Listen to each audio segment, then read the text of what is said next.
ඌරු හදන මිනිස්සේ ඈත ජනපදයකට ගියා. එයා දැක්ක තැන් වල අසූචි බෙටි වේලිලා තියෙනවා. මෙයා හිතුවා මේවා හොඳයි ඌරන්න. මේවා හොඳයි ඌරන්න කියලා ලොකු කූඩයකට අසූචි බෙටි ටික එකතු කරගත්තා. වේලිලානේ තියෙන්නේ. මේක ඔළුවේ තියාගෙන එනකොට අකල් වැස්සක් වැස්සා.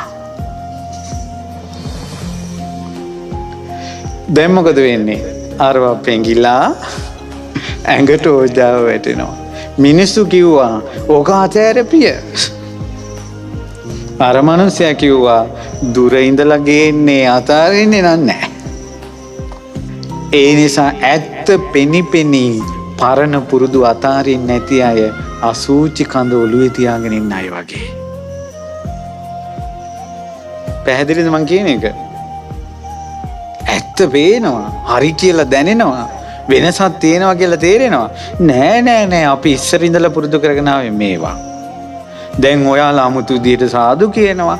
දැන් ඔයාලා 아무තු විදියට নমස්කාරය කියනවා. ඔයාලා දැන් සිංහලෙමුත් පන්සිල් ගන්නවා. එහෙම නෙවෙයි අපි ඉස්සර ආවේ වෙන විදිහකට. අපිට බෑ ඕවා. කියලා නමුත් පේනවා තරුණ පරපුර හැදෙනවා. පැය ගණන් මිනිස්සු බණ අහනවා. රෑ එළි වෙනකල් බණ අහනවා. දවසේම මිනිස්සු බණ අහනවා. මිනිස්සු දන් දෙනවා. ඒව පේනවා හොඳයි කියලා හිත පේනවා. නමුත් පරණ ටික හිතේ තියාගෙන ඉන්න අත්තරින්නේ නැහැ. අසූචි කඳ ඔළුවේ තියාගෙන ඉන්නවා. ඇයි මේ? අපි ඉස්සර ඉඳලා ඕවා තමයි කරගෙන ආවේ කියනවා. අර අසූචි කඳ ගොඩාක් දුර ඉඳලා ගෙනල්ලා තියෙන්නේ. දැන් මිනිස්සු කියනවා ඔක අතෑරපි කියලා අතාරින්නේ නැහැ. ඔබ වහන්සේගේ බණ අහලා මං වෙනස් වුණොත් ඒක මගේ නම්බුවට හරිනේ.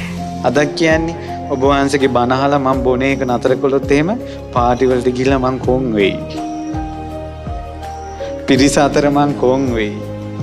කියන කතාවම ඔය කියන්නේ අර පිරිස අතර මං කොන් වෙයි මේ කතා ඇරියොත්.